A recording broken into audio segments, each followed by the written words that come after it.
So once again, we have three equal, or we should say three identical objects. They all have the same mass, but we don't know what the mass is of each of them.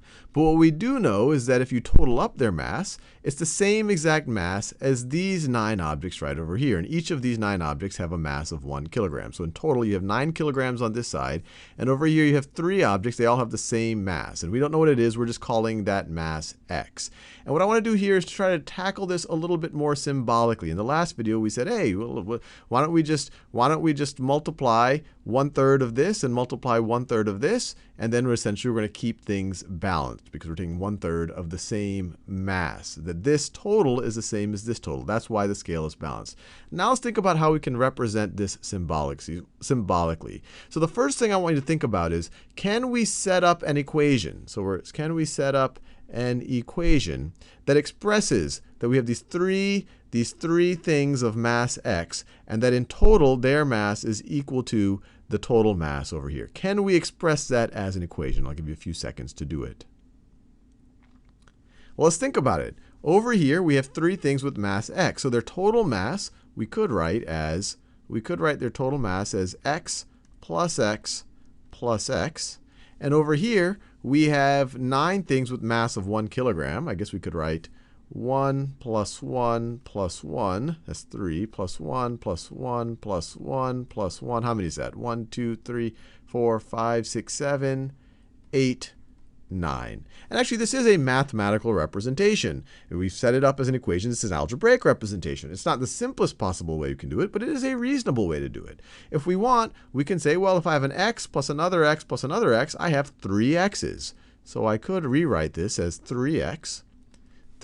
And 3x will be equal to, well, if I sum up all of these 1's right over here, 1 plus 1 plus 1, we're doing that. We have 9 of them, so we get 3x is equal to 9. And let me make sure I do that. 1, 2, 3, 4, 5, 6, 7, 8, 9. So that's how we would set up. And so the next question is, what would we do? What can we do mathematically, actually to either one of these equations, but we'll focus on this one right now. What can we do mathematically in order to essentially solve for the x, or in order to figure out what that mystery mass actually is? And I'll give you another second or two to think about it. Well, when we did it the last time with just the scales, we said, okay, we've got 3 of these x's here. We want to have just 1 x here, so we can say whatever this x is, if the scale stays balanced, it's going to be the same as whatever we have there. There might be a temptation to subtract 2 of the x's maybe from this side, but that won't help us. And we can even see it mathematically over here. If we subtract 2 x's from both sides, on the left-hand side, you're going to have 3x minus 2x. And on the right-hand side, you're going to have 9 minus 2x. And you're just going to be left with 3 of something minus 2 of something is just 1 of something. So you will just have an x there if you get rid of 2 of them. But on the right-hand side, you're going to get 9 minus 2 x's. So the x's still didn't help you out. You still have a mystery mass on the right-hand side. So that doesn't help. So instead, what we say is, and we did this the last time, we said, well, what if we took 1/3 of these things? If we take 1/3 of these things and take 1/3 of these things, we should still get the same mass on both sides because the original things had the same mass. And the equivalent of doing that mathematically is to say, why don't we multiply both sides by 1/3? Or another way to say it is we could divide both sides by 3. Multiplying by 1/3 is the same thing as dividing by 3.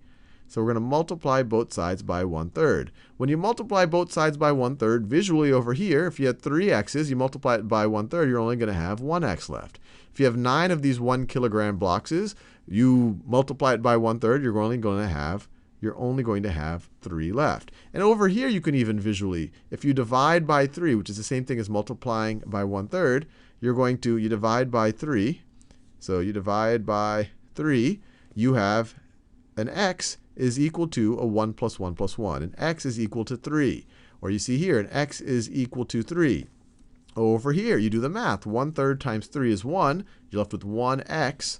So you're left with x is equal to 9 times 1/3. Or you could even view it as 9 divided by 3, which is equal to 3.